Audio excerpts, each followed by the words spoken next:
So October has officially come to a close. We are now in November, so it's time for the 5 most worn, most complimented fragrances that I had for the month of October 2025.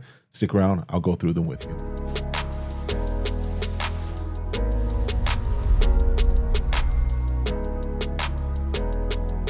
All right, what's good, y'all? Welcome back to the channel. My name is Kevin, and you are watching Smell Goods. Appreciate you coming through. Appreciate you hanging out with me.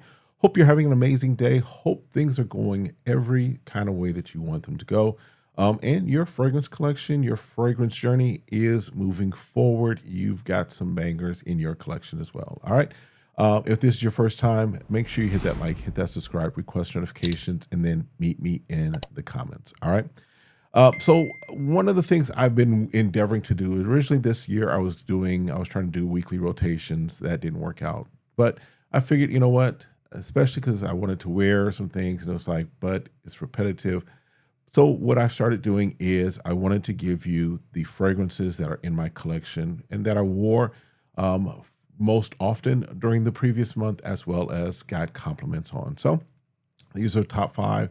Again, not in any particular order, not a ranking of 1 through 5. These are just the 5 that I know for sure. Either I wore a lot of or I got compliments while I was wearing them in the month of October. Again, no particular order, just how they are stacked across my desk here. First one up is from Afnan, and I got this probably towards the beginning of, actually at the end of September, so beginning of October. 9 p.m. Elixir. Of course, I wore it a few days just for testing sake. But then just definitely really enjoyed this fragrance, especially because it is moving into that fall season. I'm still not really there yet. It was early today when I was out. It was in the 80s. So I'm still kind of having summer kind of weather, but because it's much cooler, I'm breaking out my fall fragrances. I'm definitely wearing them. But this one is 9 p.m. Elixir, which again, if you saw one of my videos that I did on it, this is not a take on anything. I think it does carry that Jean Paul Gaultier DNA, but it is definitely a twist. And I'm gonna agree with my guy Walt over at Fatboy Finesse that this is probably more of a twist on 9 p.m. than a clone of anything else in the Jean Paul Gaultier lineup, just because I did a side-by-side of some of the things that it's supposed to be, and it's not. But this one, definitely perfect for fall, definitely worn a lot by me, and will probably be worn quite a few more times during the fall and winter, because it's a really good one for this time of year. Again, 9 p.m. Elixir from Afnan. Next one up is one that I wore a lot of because when I first got it, it was definitely in heavy rotation. It is one that I still kind of have in heavy rotation, and when I show you the dent on it, you'll be like, dang, I've only had this for maybe a month and a half or so. And this is from the House of Goldfield and Banks. This is Ingenious Ginger. And this, yes, definitely perfect for spring and summer. But as I mentioned, I still kind of have some of those weather traits happening right now. Ginger, I think there's vanilla, there's, I forget what else is in here, but this is just a great fragrance. Some citruses, I think, as well. Great fragrance that exposed me to the House of Goldfield and Banks. Definitely on my radar as a nice niche house to jump into. And this one is one that I'll probably have to just go ahead and pull the trigger and get a backup bottle, just because this 30 ml is probably not going to make it through next spring or summer, just because it's nice. Another one that was worn a lot during the month of October, Ingenious Ginger. Alongside its counterpart, I got it at the same time as I got Ingenious Ginger, and it's from the same house, and it is one that really I've held off on wearing it as much as I wore Ingenious Ginger, just because for me this is more suited for full-on fall, full-on winter.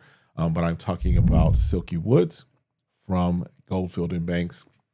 This, I want to say tobacco, vanilla, what else? But I think there's a bourbon or there's an alcohol spirit note in here.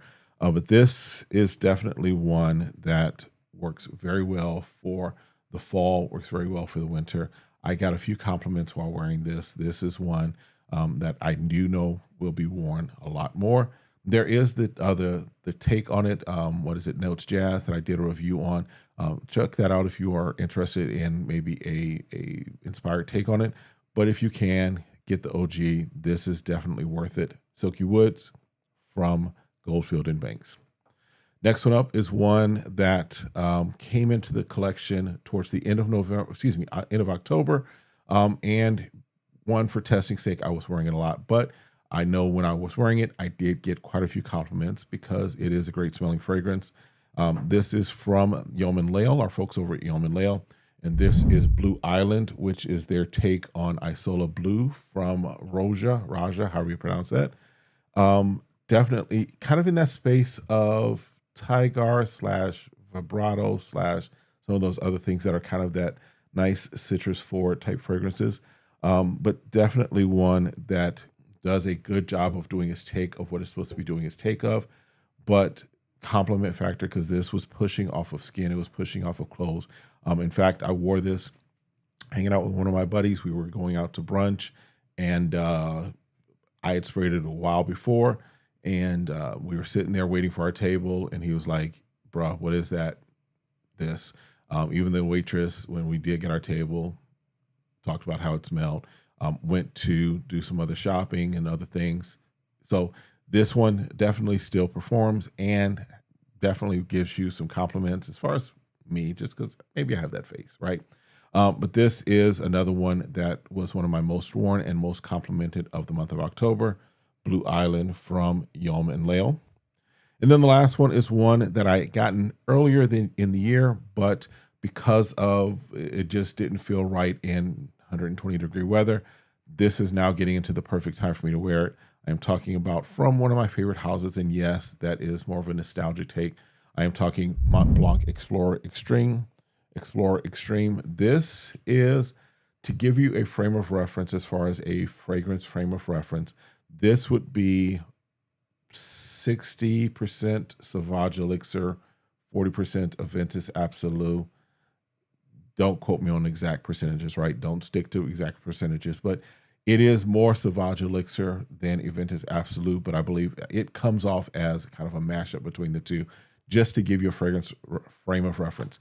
Not saying that this is a clone or inspired take, but this is kind of what it reminds me of as far as that profile. Definitely one that was a surprising release. I don't think anyone was really expecting it when it came out. But then also, I think it slid under the radar. I don't think a lot of people kind of got onto it. But if you have the opportunity to check it out, I would recommend. It is one of my most worn fragrances for October. And this may repeat for the month of November just because it's a nice, good, solid fragrance. All right, that's it. Those are the 5 that for the month of October were my most worn and most complimented fragrances. Doesn't mean these were the only things that I wore. Of course, there were other things that I wore, but these were the 5 that stood out as far as for the month of October. All right. What were your most worn, most complimented fragrances for the month of October, or even for the past week? Just go ahead and drop that in the comments. Do me the favor, of course, stay safe, stay sane, stay smelling good. Check out the video that's here, and then we'll see you next time. Next video. Have a great one. Be blessed. Peace.